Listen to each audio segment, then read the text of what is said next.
Gostaria de agradecer o convite para falar sobre proteção medular. Não tenho nada de conflito.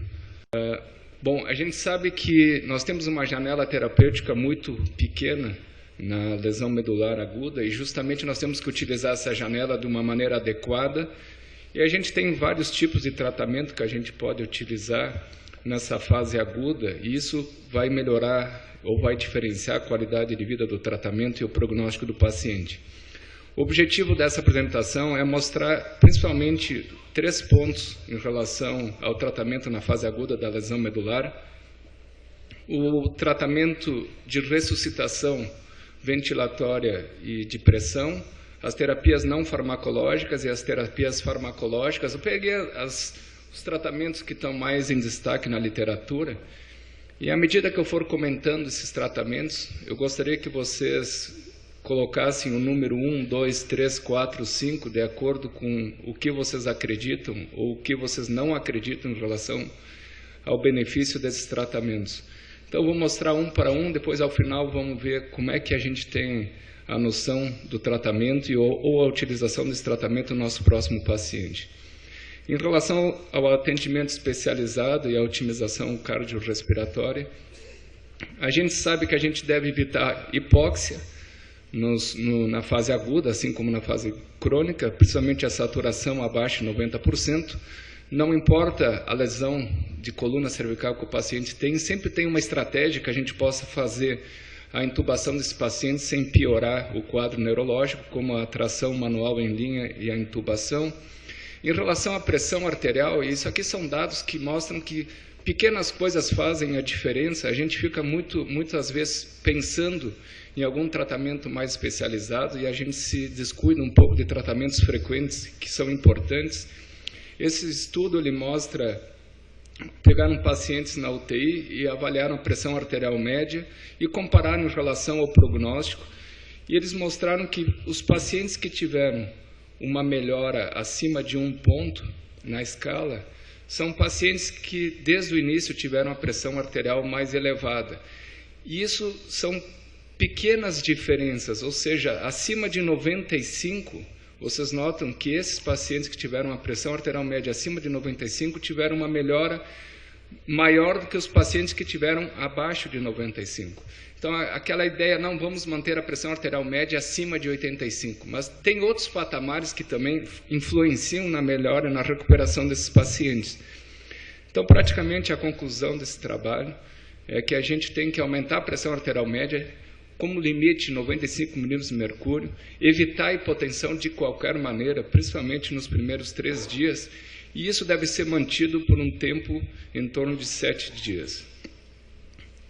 Se tiver que aumentar a pressão arterial média, tem várias drogas vasopressoras. Esse estudo compara a dopamina e a fenilefrina, que são drogas que normalmente utilizadas em unidade de tratamento intensivo, e se observou que a dopamina tem 5 vezes mais chance de gerar complicações do que a noradrenalina.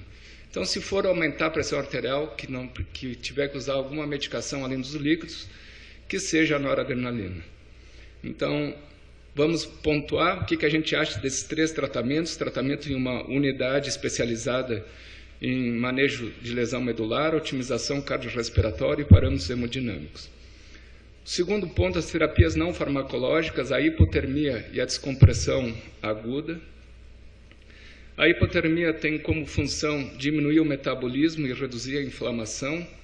A hipotermia ela se tornou pública principalmente através desse caso que foi relatado de um jogador da Liga Americana de Futebol, que é o Kevin, que teve essa lesão, foi feito hipotermia junto com outros tratamentos e ele realmente melhorou, e aí ficou em destaque a hipotermia como salvadora para esses casos. A Universidade de Miami, aqui a gente tem o Michael Wang, que trabalhou bastante nesses estudos, juntamente com o Alan Levy, na fase 1, com 14 pacientes em ASIA-A, que mostrou uma conversão em torno de 43%. E que a hipotermia de 33 graus, iniciada nas primeiras 12 horas, mantidas por 48 horas, ela era segura para ser administrada para esses pacientes. Mais ou menos 2 anos depois, publicaram com 35 pacientes uma melhora de 35%, e aí se começou a fase 2 e 3 do estudo, que é o Arctic, que manteve 33 graus, mantido por 48 horas, só que a janela de início, em vez de 12 horas, diminuiu para 6 horas. Então, estamos aguardando os resultados desse estudo. O que vocês acham da hipotermia? Vocês aplicariam esse tratamento com essas informações que a gente tem na literatura? Em relação a terapias farmacológicas, selecionei 3, o riluzol, a minociclina e a metilprednisolona. O riluzol, os conhecem, é um bloqueador de cálcio que diminui a exotoxicidade celular e diminui a apoptose. Esse estudo é um estudo prospectivo, multicêntrico, fase 1, para avaliar dano. Então, 36 pacientes, utilizando o riluzol 50 miligramas, 2 vezes ao dia, iniciando nas primeiras 12 horas e mantido por 14 dias. As complicações foram similares nos 2 grupos e a melhora motora foi uma diferença de 15,5 pontos. Esse estudo está em andamento, agora se iniciou o estudo de fase 3. Então, quero saber de vocês em relação ao riluzol, o quanto vocês acreditam na funcionalidade dele. A minociclina é um derivado da tetraciclina, que diminui a apoptose através da modulação da caspase. Esse estudo, que é feito no Canadá, que foi o trial de fase 2, com 25 pacientes, e mostrou uma melhora de 14 pontos, uma melhora motora, e se iniciou também a fase 3 do estudo, pensando num N de 248, é difícil conseguir 248 pacientes, mesmo em estudo multicêntrico, e esse estudo ainda não tem os resultados, então esse resultado é praticamente da fase 1, que mostra que não tem diferença de nível de complicações, mas mostrou uma melhora. O que vocês acham da minociclina em relação ao seu uso na fase aguda? A metilprednisolona, essa é bastante conhecida por todos nós, porque justamente em 1984 nós temos o trial NACIS-1, que é um trial prospectivo randomizado, que não mostrou um benefício neurológico, mas mostrou um alto índice de infecção.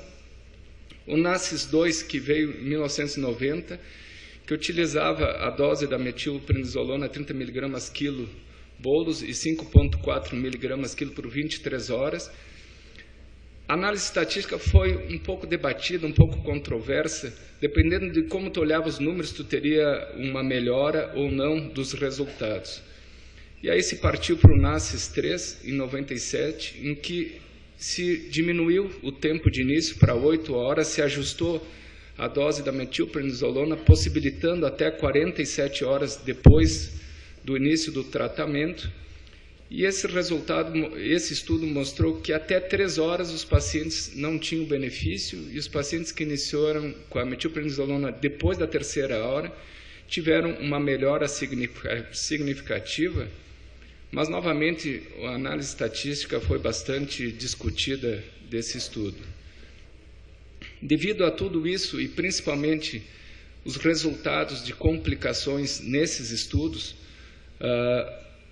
o departamento de coluna do CNS e WNS fez uns guidelines em 2002 como uma opção e foi revisto esse guideline em 2013 como uma não recomendação. Não é indicado o uso da metilprednisolona na lesão medular aguda. Depois de 2013 saíram 2 estudos em 2015. O primeiro estudo, que é um estudo, uma revisão sistemática de todos os artigos publicados e foi visto como conclusão que não mostrou um benefício a longo termo, mas sim as complicações sim eram presentes, principalmente o sangramento gastrointestinal. E esse estudo também que saiu mais ao final de 2015, que é um estudo canadense, que mostrou que mesmo iniciando nas primeiras 8 horas, não houve melhora motora, mas apresentou também bastante complicações e esse grupo ele foi contrário à sua administração de rotina. Agora, em 2017, saiu um estudo também em crianças que tiveram lesão medular, que foi iniciado o corticoide, e mostrou um índice de complicação muito maior no grupo que foi feito o esteroide em relação ao grupo controle, contraindicando o seu uso de rotina também em crianças. Gostaria de saber de vocês como é que vocês acreditam na metilprednisolona, como é que é a utilidade no dia a dia de vocês. Alguns estudos que a gente fez aqui na América Latina mostrou que ainda muitos cirurgiões de coluna usam a metilprednisolona com o objetivo de evitar processo. De acordo com o quadro atual da literatura, de acordo com as informações que a gente tem, é muito mais fácil tu ter o processo fazendo do que não fazendo a metilprednisolona. Então é importante a gente ter essa noção. Aqui é um slide que mostra o percentual de utilização de cirurgiões de coluna na América Latina, Ásia Pacífico, Middle East, Europa e Norte América. A América do Norte é a região que menos usa o corticoide na fase aguda, seguido pela Europa, e mais ou menos a América Latina, Ásia Pacífico, Middle East tem a mesma chance. Se a gente pegar a América do Norte como referência, a chance do cirurgião de coluna que vive na América Latina usar corticoide é em torno de 4,8. Em torno de 5,5 se vive em Middle East. Essa, mais ou menos, é a experiência da região. E esse slide é importante, que mostra que quanto mais informação tu tem sobre os estudos, quanto mais análise crítica tu tem sobre os estudos, menos tu utiliza o corticoide, e quanto mais pacientes tu costuma visualizar por ano, mais tu interage com a literatura, mais tu busca as informações e menor é a chance de tu usar o corticoide do que se tu vê 1 ou 2 pacientes por ano. Esse aqui mais ou menos foi o meu resultado. Eu realmente acredito: ventilação adequada, oxigenação tecidual, pressão de perfusão adequada, acima de 95, isso é importante para o paciente, não custa dinheiro, é uma questão de rotina de atendimento. O riluzole e a hipotermia tem que ser melhor estudados, ainda não tem uma confiabilidade para a administração. A minociclina tem que ter um estudo ainda maior. Em relação ao corticoide, na minha experiência, eu passei da fase 1, que eu acreditava e eu fazia. De acordo com o tempo e com as informações da literatura, eu fui para a fase 2, ou seja, o pêndulo foi de um lado para o outro. E agora, eu imagino que realmente tem alguns pacientes que podem se beneficiar. O ponto é saber quais são esses pacientes. E aí a gente precisa de um estudo um pouco maior para determinar quem realmente se teria o benefício do uso da metilprednisolona. Esses estudos que a gente vê são estudos difíceis, é difícil tu captar o paciente, é difícil tu ter o centro para fazer estudo clínico. Eu já queria convidar vocês para esse curso, que é um curso de estudo e manejo de prática clínica, que vai ter aqui em São Paulo na próxima semana, que vai ser abordado justamente como a gente interagir cada vez mais para fazer estudos clínicos multicêntricos. E eu deixo agora para o Alisson, que vem a seguir, falar em relação à descompressão e fixação, qual é o nível de evidência. Obrigado.